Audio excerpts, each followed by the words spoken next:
Our objective in this lesson is to solve real-life problems involving exponential expressions. Prerequisite knowledge needed for this lesson are solving exponential equations and solving exponential inequalities. The general form of exponential function is y equals a times b raised to x. Let us identify these letters here. Y is the final value, a is the initial value, b is what we call the growth factor. If b is greater than 1, then we have exponential growth. If b is less than 1 but greater than 0, then we have exponential decay. And x is the time period. Let's have a quick example. What is the initial value in this function? 5. 5 is the initial value. Now, is this exponential growth or exponential decay? Since our b is greater than 1, then this is exponential growth.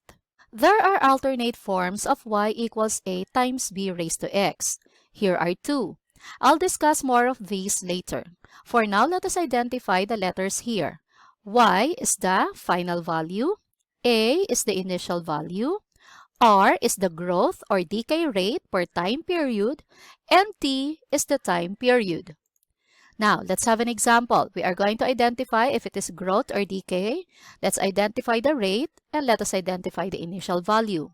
First one, is this growth or decay? Since our b is greater than 1, then this is growth. Now, what's the rate? For growth, to determine the rate, we have b minus 1. So our b is 1.17. 1.17 minus 1 is 0.17 or 17%. Now, what is the initial value?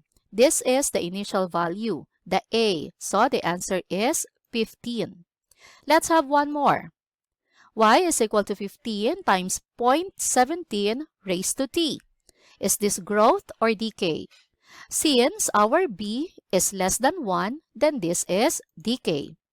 To determine the rate of decay, the formula is 1 minus b. So 1 minus 0.17 is 0.83 or 83%. And the initial value for this is still 15. Last one. Is this growth or decay? Since our base is greater than 1, then this is growth. To determine the rate of the growth, we have b minus 1. So 2.17 minus 1 is 1.17 or 117%. And the initial value is still 15. Let's start with the general form of exponential functions. Y is equal to a times b raised to x. A certain population of bacteria is tripled every minute.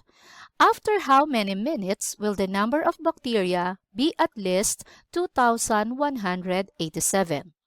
So, our expected y is at least 2,187. Our a here is 1. b is equal to 3 since it says here tripled. Now, let us substitute the values. So for a, that is 1. Let us not write it anymore. Our base is 3. And then copy raised to x. Now, be careful here. It says here at least 2,187. It means the minimum number of bacteria is 2,187. So it could be 2,187. But that is at least, meaning it could be greater than. Now, how are we going to solve for x? From what we have learned, we have to make our bases the same. So we have to express 2,187 into a power where the base is also 3. And 2,187 is 3 to the 7th power. Now, since we have the same bases, let us now focus our attention in our exponent. Since our base is greater than 1, from what we have learned in solving inequalities, there is no changes in our inequality symbol when we solve for our exponent. So, x is greater than or equal to 7. This means that it will take at least 7 minutes before the bacteria reach 2187. One application of exponential function is the exponential growth or exponential decay. You have seen this formula earlier. Now the question is, when do we use this formula? It is used if a certain quantity increases or decreases by a fixed percentage over a period of time. Let's have an example. Barangay Malikhain has a population of 15,000 residents in the year 2017. Their annual rate of increase is 1.8%. Annual rate of increase. Yearly, the rate of increase is 1.8%. That is a fixed percentage. Letter A, write a function that models this situation. And letter B, estimate the population in year 2025 to the nearest 100. So let's start with letter A. The function that we are going to choose is y equals a times the quantity 1 plus r raised to t. Since this is population increase, so it means exponential growth. Now, our y is unknown. What is our a? Our a is the initial value, and that is 15,000. So y is equal to 15,000. Copy, parenthesis, 1 plus, how about our rate? Our rate is 1.8%. We have to convert this to decimal. So we have to divide this by 100. Or shortcut, simply move the decimal point 2 places to the left. So the decimal point will be here, and then this space will have 0. So 0.018. So plus 0.018 raised to t. 1 plus 0.018 is 1.018. So we have y is equal to 15,000 times 1.018 raised to t. This is now our function. Now, letter B. What will be the population by the year 2025? Since we already have the function, we can now substitute the value of t. But what is our t? That is from 2017 to 2025, and that is 8 years. So our t is 8. So using our calculator, we have 17,301.09. But it says here to the nearest 100. So ones, tens, hundreds. Since 0 is less than 5, we are going to drop everything from here and change it to 0. So we have 17,300. This is the estimated population of Barangay Malikhain by the year 2025. Now let's have exponential decay. Y is equal to a times the quantity 1 minus r raised to t. Since this is decay, meaning decreasing, the operation here is subtraction. After 1 year, iPhone X depreciated by 45%. I got this statement from this website. Now here's the scenario. You just bought one. It cost 60,000 pesos. If this is still the depreciation rate now, how much would it be after 2 years? So let us identify first the given. So our y is what we are asked to solve. Our a, the initial value is 60,000. Then our R is 45%, that is 0.45. So 45% moving 2 units to the left, 1, 2, that is 0.45. And our T is 2 years, so 2. Now let us substitute. So we have 60,000 times the quantity 1 minus 0.45 raised to the second power. And this is, using our calculator, equal to 18,150. So this will be the price of your iPhone X 2 years after you buy it now. These are special types of exponential growth and exponential decay. So let us first identify the variables here. Our y is the final count. Y sub o is the initial count. Let us skip first 2 and 1/2. Let us proceed with small letter t. Small letter t here is the time of counting. So for instance, after 3 hours, so your time of counting there is 3 hours.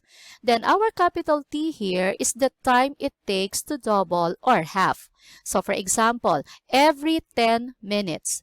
The key word there is the word every. So your capital T there is 10 minutes. Now, 2 and 1/2 are what we call factors. We use 2 if it doubles, and we use 1/2 if it halves. Let us start with exponential growth.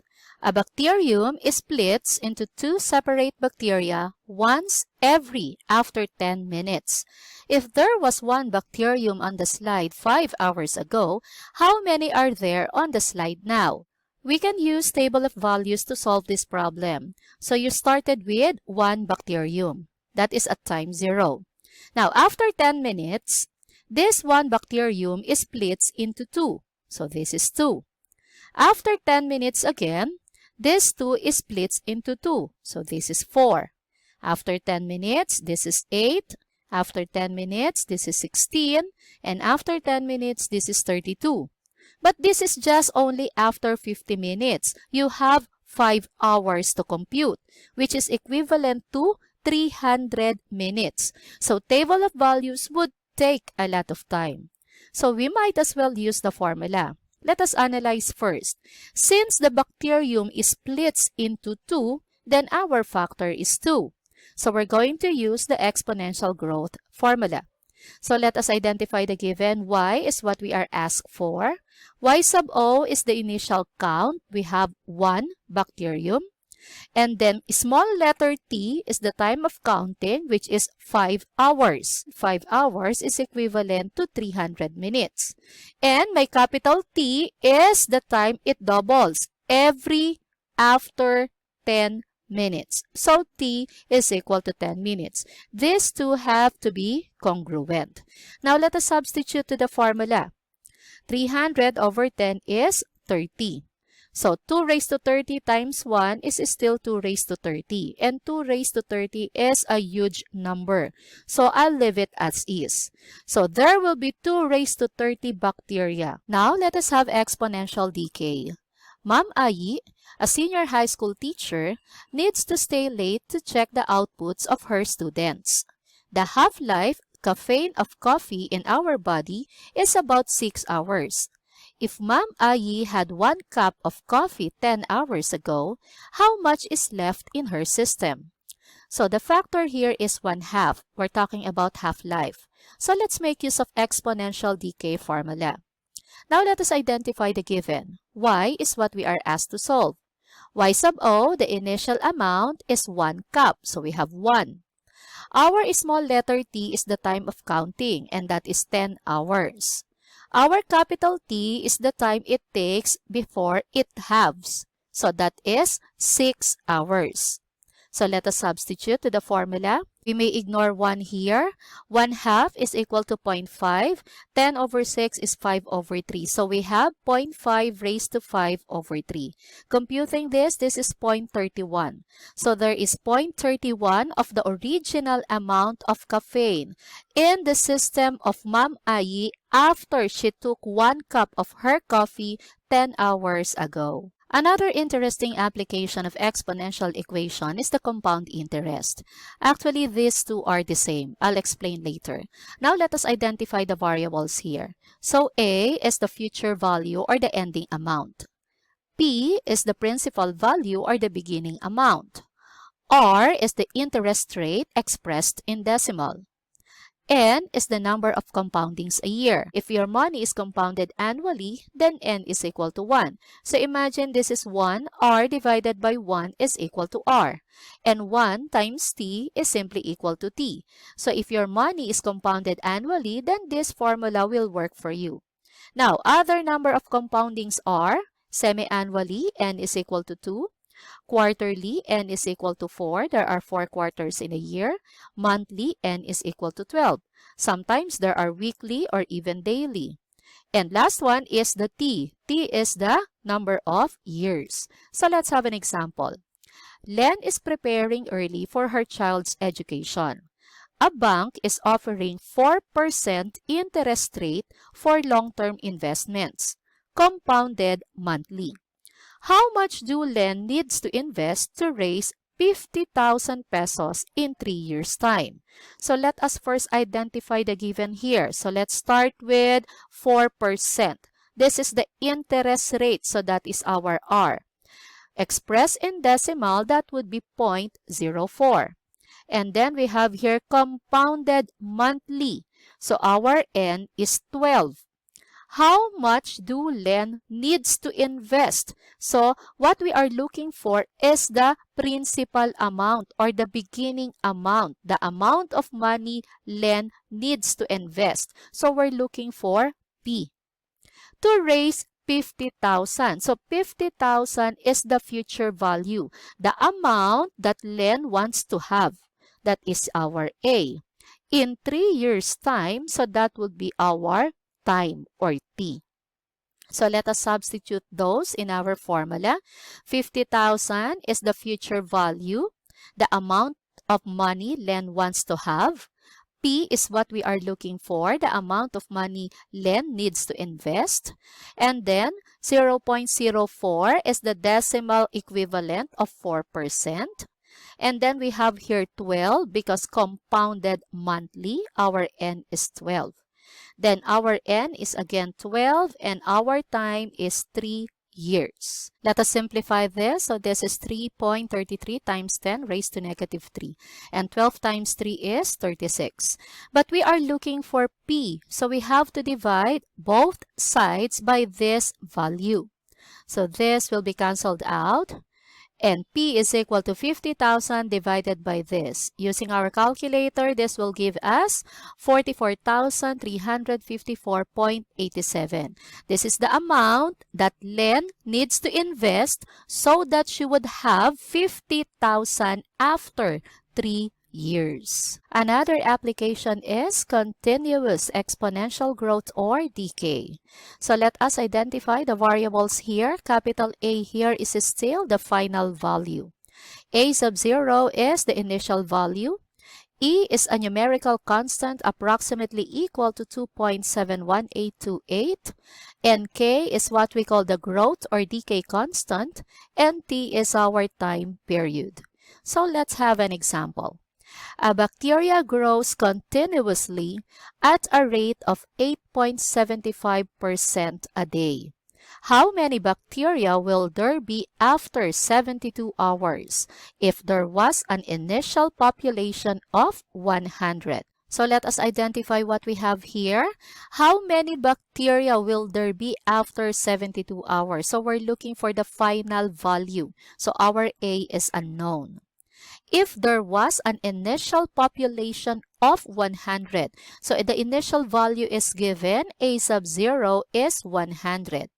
Our E is constant. Our K is 8.75%. That is 0.0875 in decimal. And our T is 72 hours. Converting 72 hours in day, so 72 divided by 24 because there are 24 hours in a day, that is equivalent to 3. Now, why do we have to convert hours into days? Because this is given in day. Units have to be congruent. So let us substitute this to our formula. And this will give us 130.02. So there will be approximately 130 bacteria after 72 hours. Now it is time to check your understanding. Pause this video for more time.